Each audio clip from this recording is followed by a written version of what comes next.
2014 সালে মা মারা যাওয়ার পর মেরিবেল রামোস একটি নতুন বাসা ভাড়া করে। খরচ বাঁচানোর জন্য সে একজন রুমমেট খুঁজছিল। অবশেষে মধ্যবয়স্ক এক কোরিয়ান লোক কেসি জয় তার বাসায় ভাড়াটিয়া হিসেবে আসে। সবসময় চুপচাপ থাকা জয় রামোসের প্রেমে পড়ে যায়। প্রথমে সে প্রস্তাব দিলেও রামোস রাজি হয়নি, তাই সে $10,000 খরচ করে যুবকের মতো চেহারা তৈরি করতে প্লাস্টিক সার্জারি করে, কিন্তু তাতেও কাজ হয় না।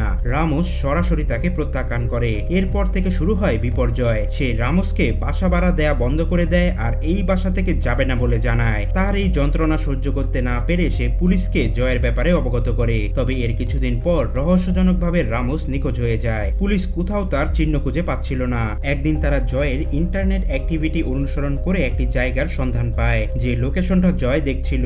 পুলিশ সেখানে গেলে রামোসের লাশ উদ্ধার করে। জয় এই হত্যার কথা স্বীকার করে এবং তাকে 15 বছরের কারাদণ্ড দেয়া হয়।